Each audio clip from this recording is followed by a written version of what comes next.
you don't have to use everything you've got every time you do it. And Mr. Aranda shows us that. He's very good at guitar, but guitar's not on every track. He's very good at piano, but piano's not on every track. He ships and dabs. And that's the true trait of a storyteller, which is more than just a musician. A musician is like a tool. It's like, you're a musician. Okay, can you play this? Yes, I can play that. Can you play this? Yes, I can play that. Oh man, that's great. Can you write something? No, I'm a musician. I just play. Some musicians can play. Some musicians can write and play. But some musicians are their own tool. Alessandro is his own tool. So check this out. He starts the song off with an E flat major 7. Beautiful. And before, 2 bars later, you've got the tom and the bass. Just understanding that he can use a bass and a tom to help build the track is amazing. I mean, just listen to that. Who does that? If I just... So it's like the bass asks a question and the tom answers it. And then after that, in come the hi-hats. Okay, beautiful, beautiful. And then the vocal comes right in. E flat major 7, F11, octave, and then he does it again. All right. So what I want you to get from the piano, now that I've explained the bass and the drums, is that E flat major 7, F11, back to the E flat major 7, F11 again, but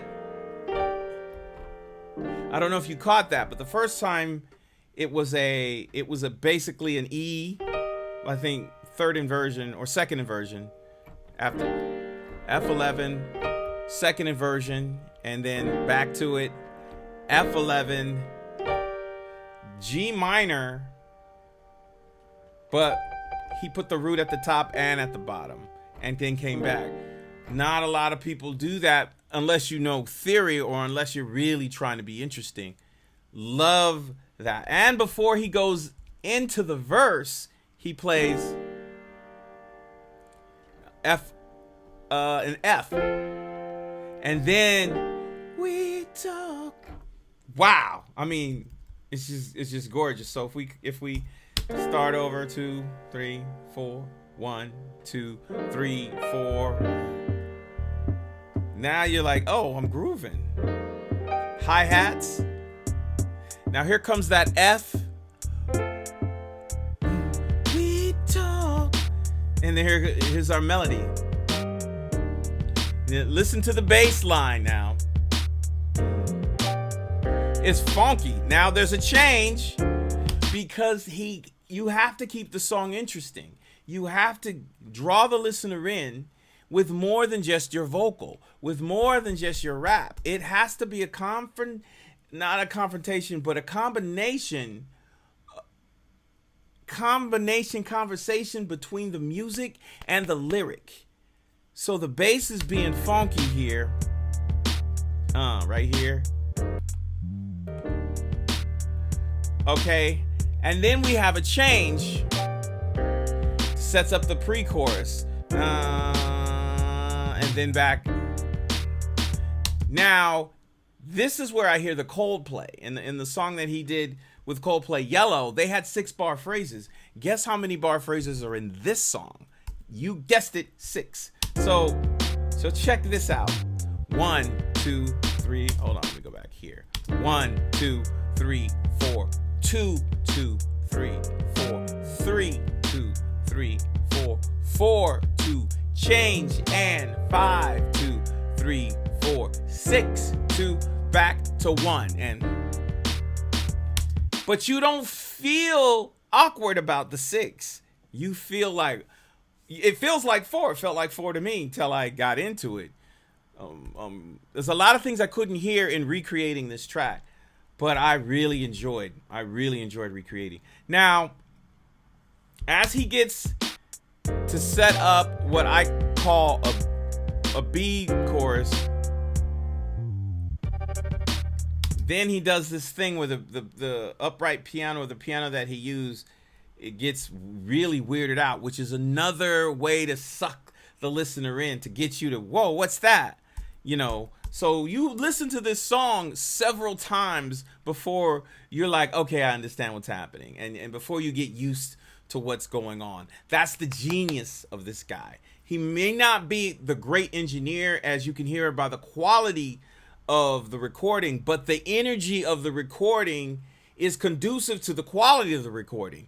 He sang that song based on what he heard, and it's just great. Now, an engineer would go in, clean that up. Even I haven't dug into mixing this, but I can hear, oh, like, okay, cool, what the record is going to sound like when it's done. I cannot wait to hear Alessandro's album.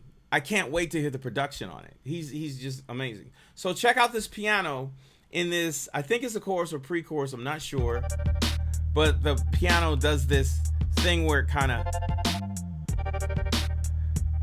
so I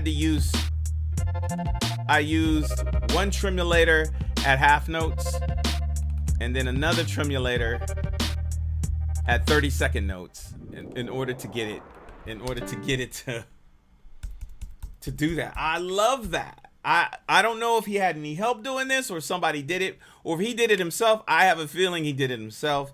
Just brilliant. Yeah,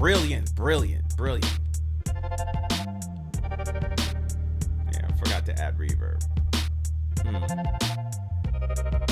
Change. So now notice that in this section, it's the same chords as the verse, but in order to make it interesting and to renew the energy, he did this to the piano. Now, before he goes into the next section, he mutes the drums and you get this rise effect. And you go into this section right here. It's just gorgeous. Now, I don't know how he did it or what was done, but I can tell you this. There are two sections being played, and they are being played in the same register. In other words, the same note is being hit while the other note is being hit and used as something else. So here's the first section. This is what I thought I heard, or this is what I use to compensate for what I couldn't hear. And this is what I heard distinctively.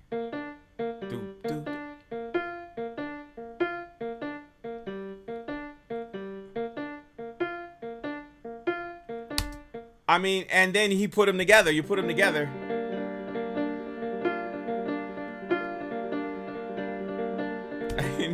Who does that? And what I would do is I would pan one slightly at maybe 2 o'clock and the other one at 11 o'clock. But this is the genius.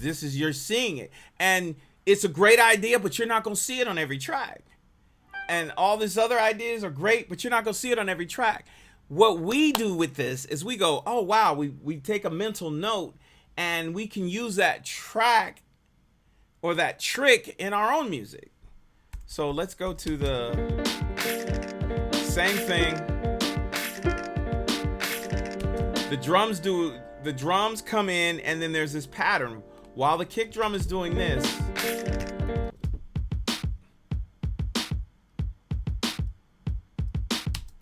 dope. And then those aren't the exact sounds. You have to really go listen to it. I don't have time to dig through terabytes of sounds to try to find the exact one he used. But again, making it interesting, renewing the vibe while the vocal does its thing.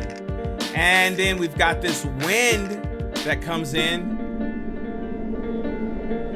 Second verse. And what you should notice about the second verse is that the drums are different. Listen to the song. Listen to the song. And here's the first verse. Here's the second verse. Let me mute the piano. First verse, second verse.